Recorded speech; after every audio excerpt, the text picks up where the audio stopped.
চট্টগ্রামের বাঁশখালী উপজেলার ৩ নম্বর খানখানাবাদ ইউনিয়নের ২ নম্বর ওয়ার্ডের কদম রসুল ছইয়ার টেক এলাকায় আদালতের নির্দেশনা অনুযায়ী উচ্ছেদ অভিযান পরিচালনা করা হয়েছে। মঙ্গলবার সহকারী কমিশনার ভূমি ওমর সানি আকনের নেতৃত্বে এ অভিযান পরিচালিত হয়।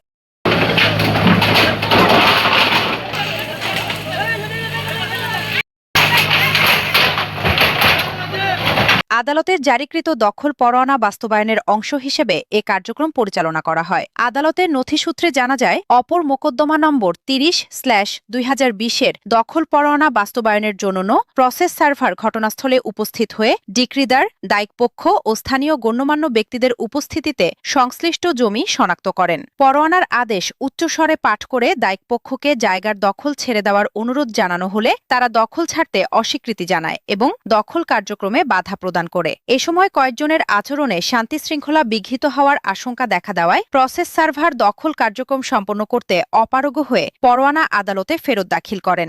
আজকে আমরা এখানে এসেছি সিনিয়র সিভিল জজ আদালত বাঁশখালী চট্টগ্রামের অপর মামলা ৩০/২০20-এর রায় বাস্তবায়নের জন্য। এখানে আমাদের আইন শৃঙ্খলা রক্ষাকারী বাহিনীর সদস্যবৃন্দ আছে, আমাদের বাঁশখালী কোর্টের প্রতিনিধিবৃন্দ আছে এবং আমি এখানে দখল দেওয়ানি কার্যকরের জন্য আইন শৃঙ্খলা রক্ষাকারী বাহিনীকে দিক নির্দেশনা প্রদানের জন্য এক্সিকিউটিভ ম্যাজিস্ট্রেট হিসেবে নিযুক্ত আছি। তো আজকে আমরা এখানে বাদীপক্ষ আক্তার হোসেন, তাকে তার সে যে অপর ৩০/২০20 মামলামূলে যে রায় পেয়েছে সেই রায় অনুসারে আমরা তার দখল বুঝিয়ে দিয়েছি। আমি খুব খুশি হলাম, আমার জীবন বাংলার সরকার হাতে এরকম যে বিচার আছে আমি আজকে বুঝি পাচ্ছি, আমি জায়গা বুঝি পাইছি। এখন বিচার যে বাংলাদেশ সরকার হাতে আমি পাইছি না, আল্লাহ হাতে আমি হাজার লাখ লাখ। পরবর্তীতে আদালতের নির্দেশনা অনুযায়ী প্রশাসনের উপস্থিতিতে উচ্ছেদ অভিযান পরিচালিত হয়।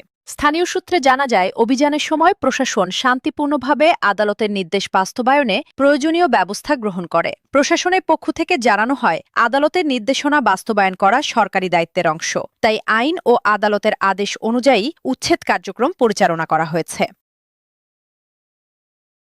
News desk, Chittagong.